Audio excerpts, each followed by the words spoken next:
É o maior escândalo da história do judiciário que está acontecendo. E o quanto será que a corrupção está espalhada na justiça? Eu fico surpreso porque a imprensa brasileira está falando pouco, muito pouco disso.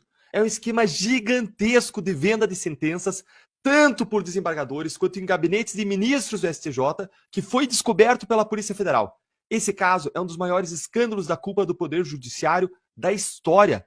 Mas a gente não tá vendo lá a Daniela Lima balançando na frente da TV para mostrar essa imagem aqui que vocês vão ver agora. Mostra aí, produção. Olha aí, pessoal. Essa imagem é a imagem da apreensão feita pela Polícia Federal de quase 3 milhões de reais na casa de um desembargador do Tribunal de Justiça do Mato Grosso do Sul. Um desembargador que tem 40 anos de magistratura. Quem é que estava com essa montanha de dinheiro aí, Deltan? Era o desembargador Júlio Roberto Siqueira Cardoso, que se aposentou nesse ano do TJMS, Tribunal de Justiça do Mato Grosso do Sul. Com certeza, essa grana toda, pessoal, ele conseguiu com muito trabalho, suor, né? Muito esforço nesses 40 anos de magistratura, não é mesmo? E aí, não sei por que ele guarda no colchão, afinal de contas, esse valor investido aí em qualquer banco que você invista 3 milhões, você consegue 1%, você ia conseguir 30 mil reais rendendo por mês. Ele tinha em casa só por alguma, sei lá, vontade de ter dinheiro em casa, embaixo do colchão. Mas por que ele foi preso? Fica aqui comigo que eu vou explicar para você e no final eu vou contar para você como que esse caso envolve não só desembargadores, mas também gabinetes de ministros do STJ de Brasília. Essa dinheirama toda que você viu, gente, foi apreendida pela polícia ontem na deflagração da Operação Última Ratio, que investiga um esquema de venda de sentenças judiciais. Tudo começou porque um advogado foi assassinado lá em Mato Grosso do Sul e na investigação desse homicídio a polícia extraiu do celular dele várias conversas, mensagens dele negociando sentenças.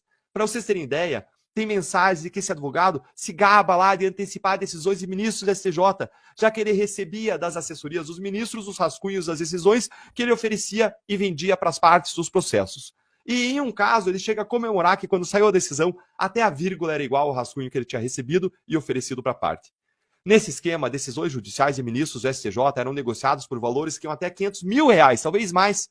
Além da apreensão dos 3 milhões, o STJ, que autorizou a operação, mandou afastar 5 desembargadores do Tribunal de Justiça por 180 dias, inclusive o presidente do tribunal, para vocês terem uma ideia de até onde chega esse esquema. Gente, para um pouco agora e pensa aí. Isso está acontecendo, pelo menos, no Tribunal de Justiça do Estado, Mato Grosso do Sul. Aí sabe o que aconteceu também lá no Tribunal de Justiça da Bahia, na Operação Faroeste. E a gente tem 27 unidades da federação, todas com seus tribunais de justiça estaduais. Será que essa corrupção desenfreada não acontece em todos esses tribunais? Será que são só esses dois que são as maçãs podres do cesto? É improvável, certo? Mas calma que fica pior. Tem um detalhe aqui que vai te deixar de queixo caído. Agora, adivinha como que esses desembargadores faziam para receber a propina desse esquema de venda das sentenças, segundo as investigações da Polícia Federal? Sabe como que o dinheiro era pago para disfarçar? Adivinha? Eles usavam escritórios de advocacia dos filhos, que atuavam como operadores dos pais no esquema. Isso foi quem mostrou foi uma matéria do jornal Metrópolis. Pois é, quem dizia que os desembargadores usavam os escritórios de advocacia dos próprios filhos e parentes para receber propina e lavar dinheiro? Quem diria, hein?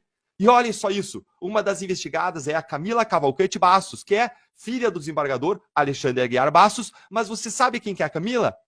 Ela não é só filha do desembargador, não. A Camila é simplesmente vice-presidente da Ordem dos Advogados do Brasil, vice-presidente da OAB. Somente isso. E agora tudo faz sentido, não faz? É por essas e outras que a OAB não faz nada do que deveria fazer em relação aos abusos do STF e do ministro Alexandre de Moraes. Os interesses são muito grandes, você consegue ver agora? Isso dá uma ideia do quanto que a corrupção está espalhada no judiciário, no sistema de justiça. E eu quero encerrar essa parte do meu comentário dizendo o seguinte: vocês sabem quem mais é ministro que tem parente advogado? Gilmar Mendes, do Supremo, é casado com a Guilmar Mendes, advogada do escritório Sérgio Bermudes. Dias Toffoli é casado com a Roberta Rangel, que já foi advogada dos irmãos Batista e da JF, que Toffoli beneficiou suspendendo a multa de 10 bilhões do acordo de leniência. A Roberta Rangel e o seu escritório ainda foram contratados pelo humilde valor de 120 mil reais por mês para prestar assistência jurídica para a entidade que vai levar a internet 5G para escolas públicas. O ministro Alexandre de Moraes é casado com a advogada Viviane Barsi de Moraes. E o filho de Moraes, o Alexandre Barsi, é pivô da confusão do aeroporto de Roma e também é advogado. O ministro Cristiano Zanin é casado com a Valesca Martins, que também é advogada.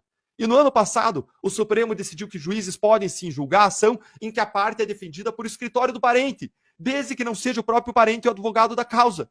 Tá tudo em casa, não é mesmo? É claro que não dá para afirmar, sem provas, de que alguma dessas pessoas que eu mencionei está praticando corrupção. Mas você concorda que se criou um ambiente de promiscuidade que permite a corrupção disfarçada de pagamentos de honorários e que, caso se suspeite de algo, vai ser muito difícil provar que não eram realmente honorários os valores recebidos, já que não tem como aferir objetivamente o valor desse tipo de serviço, dos honorários? Mas não para por aí, gente. Lembra que a investigação atingiu não só os tribunais estaduais, mas também o STJ de Brasília, o segundo mais importante tribunal brasileiro. E aí, lá no STJ, é que o negócio fica feio. Aí é que quase não vemos nada na imprensa contando para os brasileiros que o ministro Luiz Felipe Salomão, aquele mesmo que virou algoz da Lava Jato lá no CNJ, promovendo uma caça às bruxas contra os juízes que atuaram na operação, como a Gabriela Hart, como o Sérgio Moro. E esse Salomão, ele foi citado nessas conversas do celular do advogado, assassinado, como alguém que poderia ser pago para vender sentenças. E ele tratou logo de absolver ele mesmo, dizendo nos autos, ele dizendo dele mesmo, que não tinha nada de errado no caso da menção a ele, como se não existisse impedimento para ele julgar ele mesmo. E cadê a imprensa que repercute todas as narrativas dos ministros da cúpula do judiciário contra a Lava Jato? Cadê a Daniela Lima? Cadê a Globo News? Vocês não vão fiscalizar, não vão questionar, não vão criticar isso? Gente, a investigação achou até mesmo um ministro da STJ sendo receptor final do pagamento de um lobista. Um relatório do COAF, que é o órgão que monitora a lavagem de dinheiro, operações suspeitas financeiras, detectou que um lobista enviou repasses para um intermediário, que depois enviou os valores para um ministro da STJ, o ministro Paulo Moura Ribeiro, o que está sendo objeto de investigação agora. Mas, mais uma vez, sem apontar o dedo para ninguém que não foi condenado em última instância, existem evidências de que tem sim corrupção no TJ do Mato Grosso do Sul, tem sim corrupção no TJ da Bahia, tem corrupção em gabinetes de ministro do STJ, para dizer o mínimo, já que a gente não pode dizer sem ter uma condenação definitiva sobre nenhum ministro. E aí, na Lava Jato, teve ainda delação contra ministros do TCU, do STJ, do STF, que foram enterradas lá em cima pela própria STF. Eu acredito que a maioria dos juízes da primeira instância são honestos, a imensa maioria da primeira instância. Contudo, conforme você sobe nos degraus do judiciário e se aumenta a influência política, as nomeações políticas, nós vamos vendo a deterioração do sistema. Nós estamos diante, talvez, do maior escândalo da história do judiciário, que se não tiver escrutínio público, se não tiver atenção da imprensa, se não tiver cobrança, e por isso que eu estou batendo tanto nessa tecla da imprensa, se a gente não ficar em cima, não vai ter outro final, senão a suspensão da investigação, a destruição das provas, e ainda vão querer punir os policiais, procuradores e juízes do caso, como fizeram na Lava Jato. Vamos deixar a impunidade dos corruptos chegar também no judiciário? Chegar também nas pessoas investigadas no judiciário?